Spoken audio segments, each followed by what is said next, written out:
मायूस नहीं हूँ मैं अल्लाह की रहमत से। हाँ, तो बात ये चल रही थी कि अल्लाह ताला कुरान करीम में इरशाद फरमाता है, इन्नल्लाह व मलाइकतहु युसल्लूना अलन नबी। ऐ ईमान वालों, अपने नबी पर दुरूद व सलाम भेजो। अल्लाह ताला ने दुरूद व सलाम भेजने का ईमान वालों से हुक्म फरमाया। लेकिन यहाँ पर एक पॉइंट होता है कि अल्लाह ताला ने यहाँ ईमान वालों का नाम क्यों लिया, ईमान वाला बोल करके क्यों ऐलान फरमाया और मुखातब किया। इसमें राज क्या है, इसमें हिकमत क्या है? इसमें हिकमत और राज यह है कि अल्लाह ताला ने यहाँ इस आयत करीमा में ईमान वालों का नाम इसीलिए लिया कि अल्लाह आलिमुल गैब है। अल्लाह ताला आने वाले वक्तों को, आने वाले जमाने को जानता है।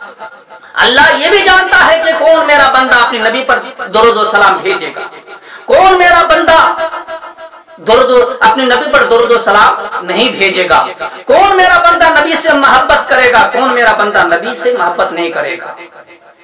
यहाँ पर ईमान वाला बोल करके ऐलान इसलिए किया कि अल्लाह ताला उन लोगों को भी जानता है जो काफिर है और उन लोगों को भी जानता है जो नबी से मोहब्बत रखते हैं। तो ईमान वाला बोल करके काफिर को हटा दिया, मुनाफिकीन को हटा दिया, गुस्ताखे रसूल को हटा दिया और जो दुश्मने रसूल है उसको भी हटा दिया। क्यों? इसलिए कि नबी से जो दुश्मनी रखेगा वो कभी नबी पर दुरूद व सलाम नहीं भेजेगा। जो मुनाफिक होगा वो भी नबी पर दुरूद व सलाम नहीं भेजेगा, जो काफिर होगा वो भी नबी पर दुरूद व सलाम नहीं भेजेगा। इसलिए अल्लाह ताला ने ईमान वाला बोल करके ये तमाम दुश्मनाने इस्लाम को खारिज कर दिया और बातिल कर दिया कि ये लोग नबी के दरबार के लायक नहीं है, इसको खारिज कर दिया जाए। और जो नबी से मोहब्बत करने वाले होते हैं वो ईमान वाले होते हैं और ईमान वाले ही नबी पर दुरूद व सलाम भेजते हैं। इसलिए ईमान वाला बोल करके अल्लाह ताला ने क्या किया, ऐलान कर दिया।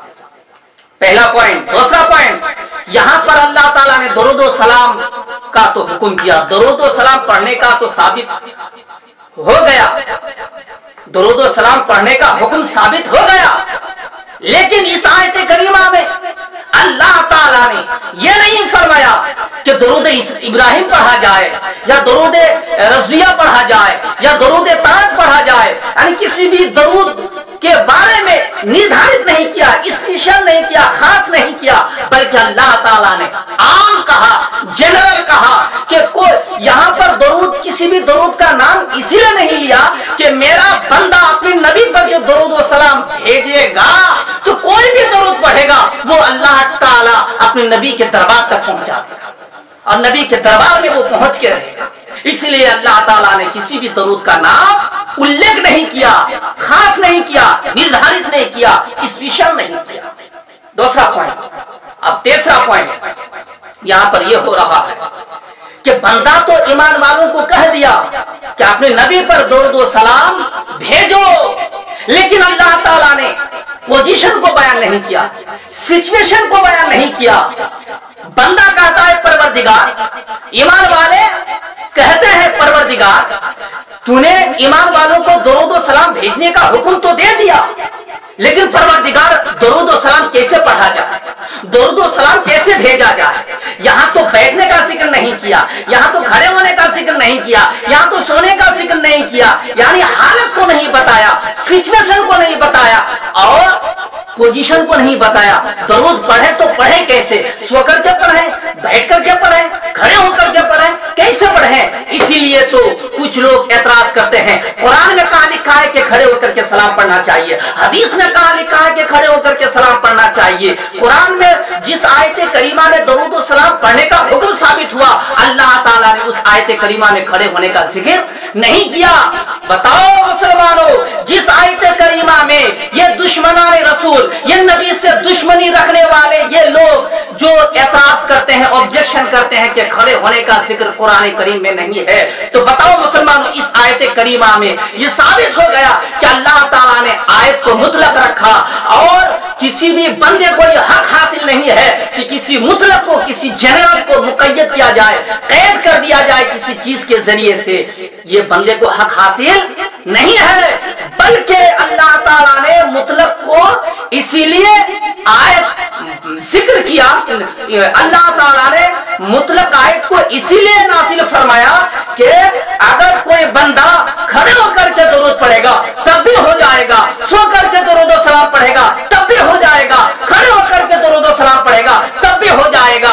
अल्लाह ताला बंदे को ये कहना चाहता है कि बंदा जिस हाल में भी तू नबी पर दुरूद और सलाम भेजेगा सब के सब कबूल हो जाएगा।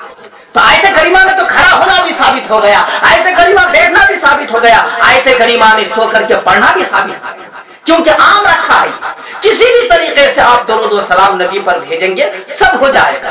तो बताओ अब उन लोगों का कहना यह दुरुस्त होगा कि कुरान में खड़ा होना कहां साबित है? कुरान में कहां लिखा है कि खड़े होकर सलाम पढ़ना चाहिए?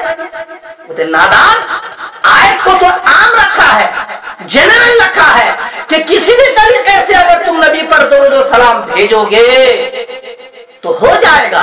तो खड़ा होना साबित नहीं हुआ, जहां बैठना साबित हुआ वहां खड़ा होना भी साबित हुआ, और जहां खड़ा होना साबित है वहां पे सोना भी साबित हो गया कि सोकर के भी पढ़े तब भी हो जाएगा, बैठ कर के भी पढ़े तो भी हो जाएगा, खड़े होकर के भी पढ़े तो भी हो जाएगा।